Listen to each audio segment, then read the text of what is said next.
Hey everybody, my name is Colton Luther. I'm a sixth generation Texan from Hempstead, Texas. I'm also a entrepreneur, small business owner, and a farmer.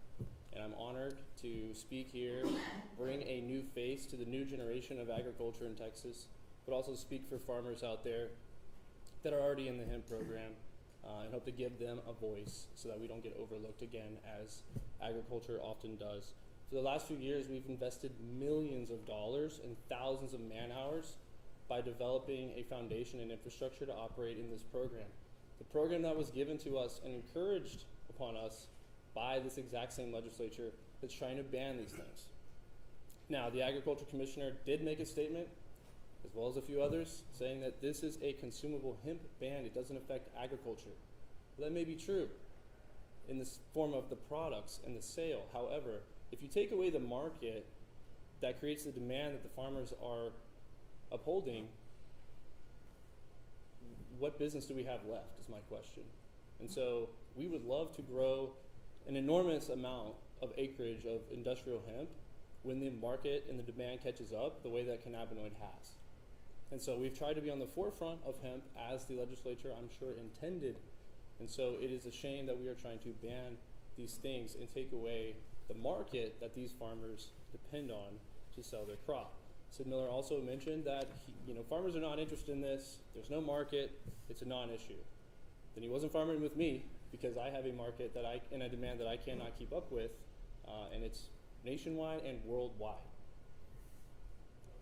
There's a huge threat to rural economies on this. A lot of the businesses and farmers that I know are out there are in rural economies, rural communities. That's another problem with this, is we're losing, again, additional jobs and funds in those communities. They have slandered us with harmful misinformation that's just blatantly not true.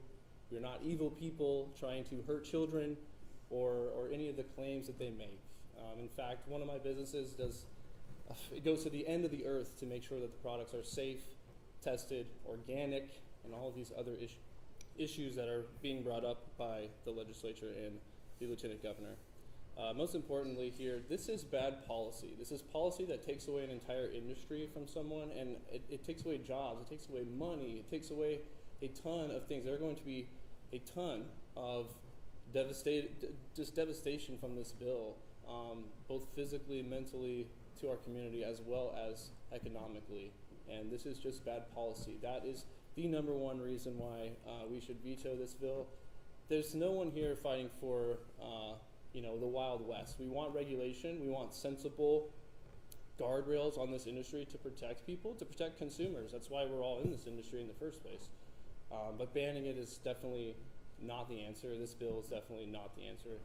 And this is bad policy. So farmers out there are uncertain now of the next season. We have people who are the largest grows in America that are actually on pause at the moment, losing money day by day, waiting to make sure that what they grow, what they process, and the transactions they do not land them a felony. So we urge Greg Abbott to veto this bill.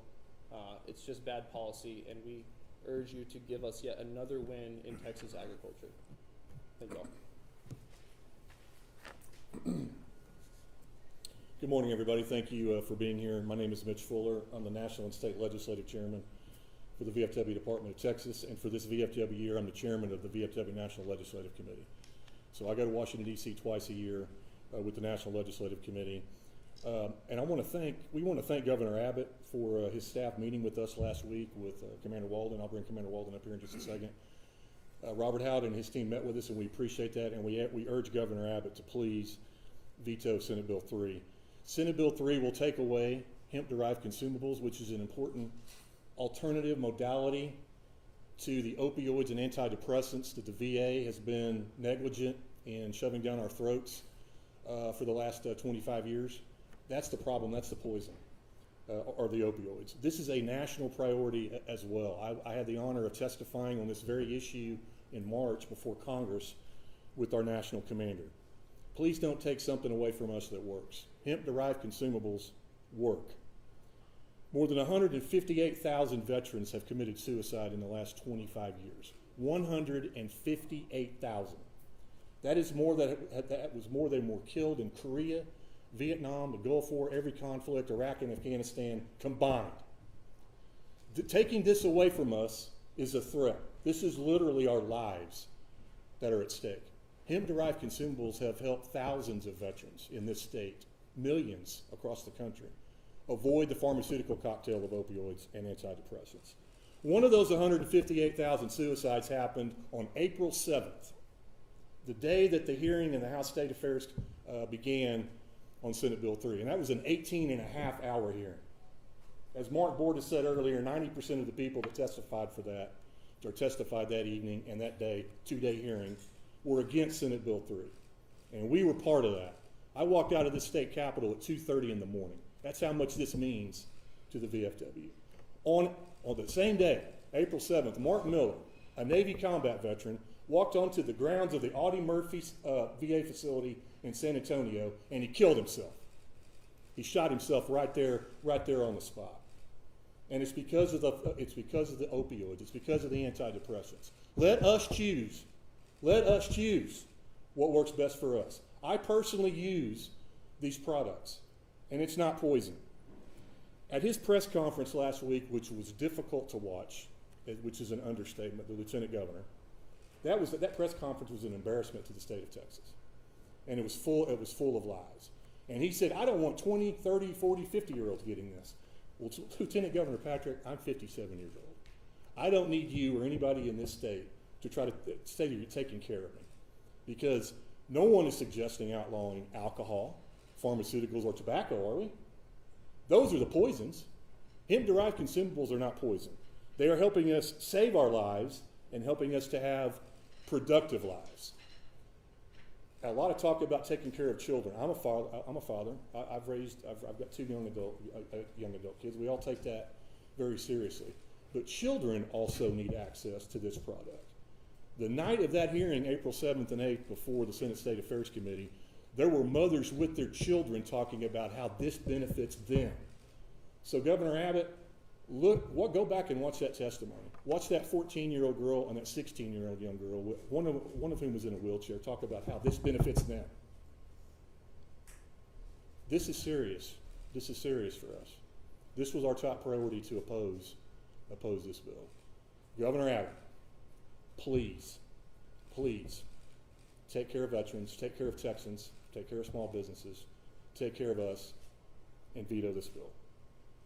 At this time, I want to bring up Dave Walden. Dave is currently our state senior vice commander for the VFW Department of Texas, and in 5 days he will be our state commander. By the way, I'm an Iraq War veteran. Dave is a veteran of Iraq and Afghanistan. Dave. Good morning. My name is Dave Walden, and I am a U.S. Army vet, served from 2001 to 2012 with multiple combat deployments. I serve today, as Mitch said, as the Texas VFW State Senior Vice Commander, representing over 64,000 veterans in Texas. And I'm here today with one simple message. Governor Abbott, please veto Senate Bill 3. Let me tell you why. Like so many of my fellow veterans, I didn't come home whole. I lived with chronic pain, I lived with PTSD, and I lived with the memories that will never leave.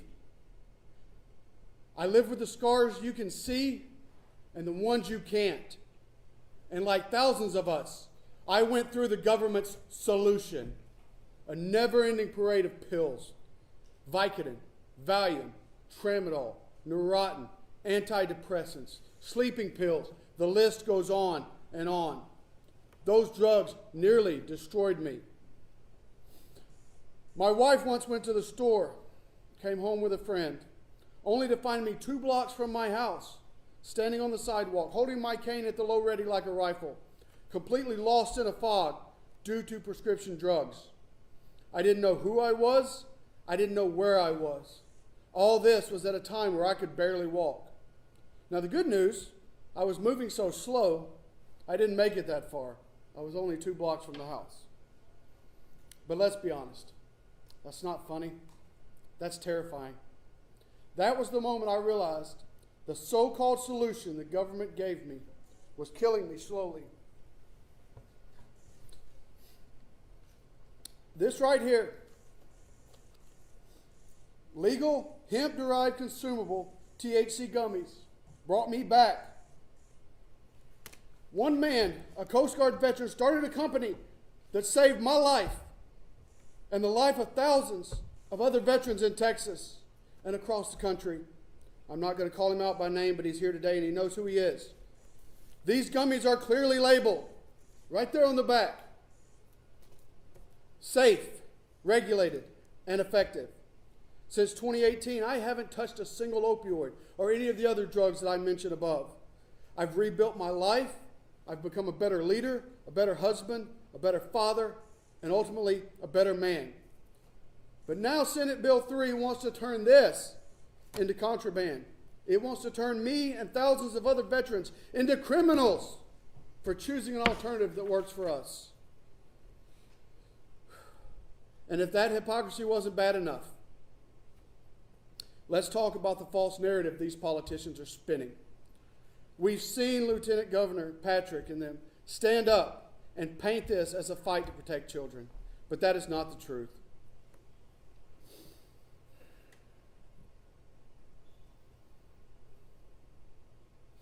Let's be clear.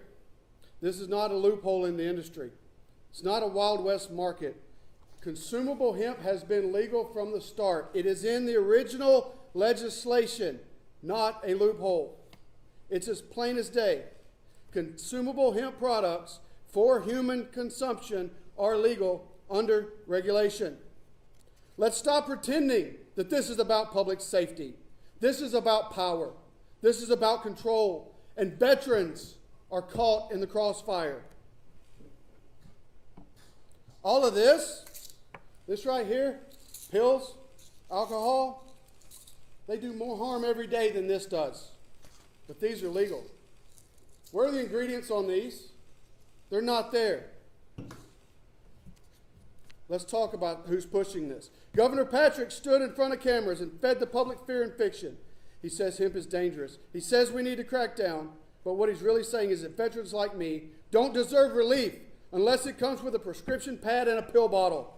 That is shameful, that is reckless, and it is un-American. It is not leadership. It is not compassion. It's tyranny, plain and simple. But I don't believe all of Texas leadership is lost. Governor Abbott, I'm speaking directly to you here. You are a man of integrity and common sense. And in moments like this, that's exactly what Texans need. SB 3 is deeply flawed. It criminalizes veterans. It restricts access to the very tools that helped save my life and countless others. Veto Senate Bill 3. Show Texas that you are a leader who listens to veterans and Texans, not politicians with agenda and not big money. Show the people that integrity still exists in Austin. Veterans are not asking for a handout. We're asking for options. For the freedom we fought to protect. For common sense over politics. And most of all, we're asking that you not make us criminals. Veto Senate Bill 3. Do it for every veteran who just wants to live in peace. Do it for the Texan who wants to be present, not numb. Do it because it's right. Thank you.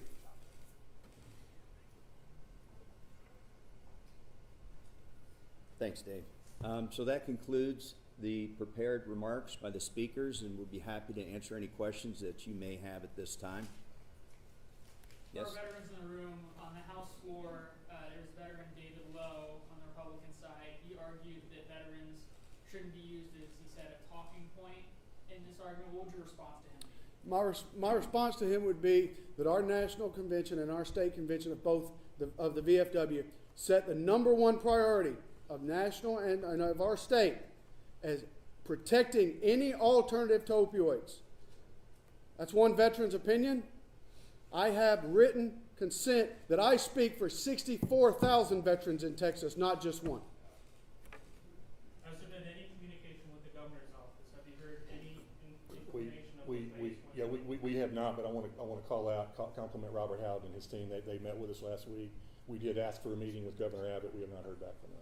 Yeah, and so at the conclusion of this, when we're done with the Q&A portion, you're welcome to come with us down to the first floor of the governor's office, where we'll be hand delivering these petitions to some of the governor's team. So I had a question.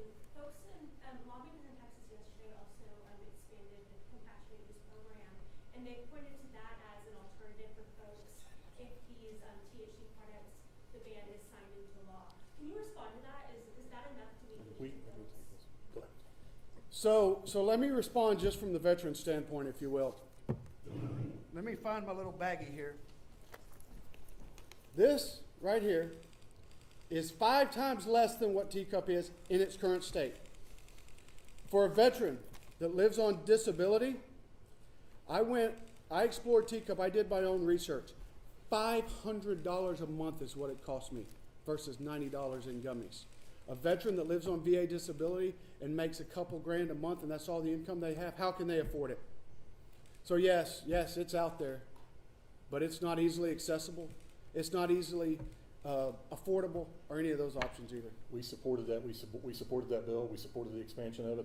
That's one alternative modality as well. But let me piggyback. Let me answer the question this way and fill you in on the sausage making the last 2 weeks. They didn't really want to do that. So 2 weeks ago on Memorial Day weekend, in the Senate State Affairs Committee with House Bill 46, they stripped out everything that was in the original House Bill 46.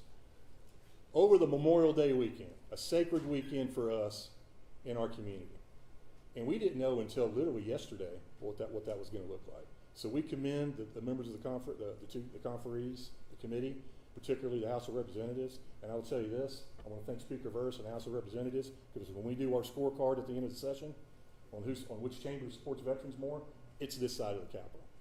Because there is a lot of good legislation that's gotten through the last 2 sessions in the House that the Senate didn't take up. But again, we support that, but it's going to take time to implement those changes. There's language in there about you got to have certain licensees by a certain date, and they have 2 years to sell the product. It's going to take a while to ramp this up. So in the meantime, you're going to take away potentially something from us that works right now that will be illegal on September 1st. You mentioned the original text of the bill that was offered by Senator Perry and pushed forward by Dan Patrick. If you go back to the original clip when they passed it in 2019, both seemed very complimentary when they passed it and seemed to know what they were getting into. What do you think changed their tune? Who wants to take that one? Let the industry take that one. Yeah, so I would have to say that other entrenched interests, perhaps adult consumables of other varieties, took note of the rapid growth of our industry and looked at it cynically and didn't want us to participate in providing relief and giving people wellness alternatives.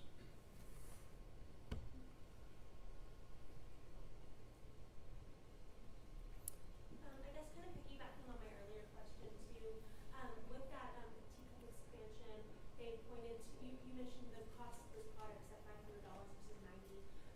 Supporters, so some folks in their arguments have said, okay, by allowing for overnight storage and by creating more licenses, that will create competition and drive the prices down for these products. Does anyone have a response to that argument? Sure. And again, the VFW supports teacup as well. But let me just say, it's going to take time. It's going to take time. To Mitch's point, every day that a veteran has to stay on opioids is one day closer to pushing them to the brink. I was so scared over Memorial Day weekend because of the verbiage in there about going on to opioids. You heard my story. Were they going to force me back onto opioids was my question, right? I wasn't going to do it, so what was that going to leave me? So yes, to your point, teacup expansion, we support it, but it's going to take too long. We're going to hold them to it too.